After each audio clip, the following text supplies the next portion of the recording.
अक्सर जब हमसे पूछा जाता है कि गुरुत्वाकर्षण की खोज किसने की, तो हमारा सीधा उत्तर होता है न्यूटन, और हम गुरुत्वाकर्षण की खोज का पूरा श्रेय न्यूटन को ही देते हैं। माना जाता है कि सन 1666 में गुरुत्वाकर्षण की खोज न्यूटन द्वारा की गई थी। हम सब विद्यालयों में भी आज तक यही पढ़ते आ रहे हैं और रटते आ रहे हैं, लेकिन न्यूटन के जन्म होने से भी पहले अथवा न्यूटन के गुरुत्वाकर्षण की खोज करने से भी 500 साल पहले ही महान भारतीय महर्षि भास्कराचार्य द्वितीय द्वारा गुरुत्वाकर्षण पर एक पूरा ग्रंथ लिखा जा चुका था। भास्कराचार्य प्राचीन भारत के एक प्रसिद्ध गणितज्ञ एवं खगोल शास्त्री थे, जिनका जन्म 1140 ईस्वी में हुआ था, जो कि उज्जैन में स्थित वेधशाला के प्रमुख थे। इन्होंने अपनी 36 वर्ष की आयु में सिद्धांत शिरोमणि नामक ग्रंथ लिखा। इस विशाल ग्रंथ के 4 भाग हैं: लीलावती, बीजगणित, गोलाध्याय और गृह गणिताध्याय। और इसी सिद्धांत शिरोमणि के अंतर्गत उन्होंने लिखा था, आकृष्टि शक्ति सच महितया यत् खस्थम गुरुस्वाभिमुखम स्वशक्तितया आकृष्यते तत्पतति भांति समय समन्तात क्वा पततिवम खे। अर्थात पृथ्वी में आकर्षण शक्ति है। पृथ्वी अपनी आकर्षण शक्ति से भारी पदार्थों को अपनी ओर खींचती है और आकर्षण के कारण वह जमीन पर गिरते हैं।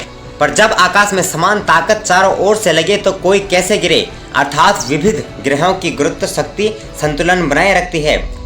अगर भास्कराचार्य द्वितीय जी से एक कदम आगे बढ़े तो उनसे लगभग 500 वर्ष पहले और न्यूटन से 1000 वर्ष पहले एक प्रसिद्ध और महान भारतीय गणितज्ञ ब्रह्मगुप्त जी थे, जिन्होंने लिखा था, जैसे अग्नि का काम है हर चीज को भस्म करना, जैसे पानी का काम है हर चीज को शीतलता प्रदान करना, वैसे ही पृथ्वी का काम है हर चीज को अपनी प्रति आकर्षित करना।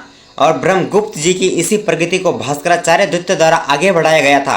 और ऐसे ही अनेक महान भारतीय वैज्ञानिक जैसे वराहमिहिर, भास्कराचार्य प्रथम और अनेकों वैज्ञानिक जो कि आज इतिहास के पन्नों में छिपे हुए हैं, उन्हें इसका ज्ञान न्यूटन से बहुत पहले ही हो चुका था। उदाहरण के लिए जैसे महर्षि भारद्वाज द्वारा यंत्र सरस्वती नामक ग्रंथ लिखा गया था, उसका एक भाग वैमानिक शास्त्र है, जिसमें महर्षि भारद्वाज द्वारा विमान शास्त्र के बारे में बताया गया है। तो विमान शास्त्र की रचना करने वाले वैज्ञानिक को गुरुत्वाकर्षण की शक्ति का, गुरुत्वाकर्षण के सिद्धांत का ज्ञान न हो, ये तो असंभव सा है, क्योंकि किसी भी वस्तु को उड़ाने के लिए पृथ्वी के गुरुत्वाकर्षण शक्ति का विरोध करना अनिवार्य है।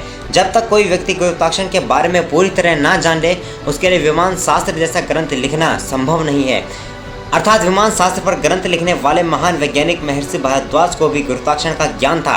मैं ये नहीं कह रहा जिन वैज्ञानिकों का आज हम नाम रखते हैं उन्होंने कुछ नहीं किया, हालांकि उन्होंने कई वैज्ञानिक विषयों पर विस्तृत व्याख्या दी हो, लेकिन इसका पूरा श्रेय सिर्फ हम उन्हीं को दें, ये बिल्कुल गलत है। हमें इन आविष्कारों का अथवा इन खोजों का श्रेय उन्हें भी देना चाहिए जिन्हें इन चीज़ों का ज्ञान उन वैज्ञानिकों से हजारों वर्ष पहले ही था, जिन्होंने इस विषयों की खोज ही नहीं की बल्कि उन पर ग्रंथ भी लिख डाले थे। मिलेंगे जल्द ही आपसे अगली वीडियो में। जय हिंद, जय भारत।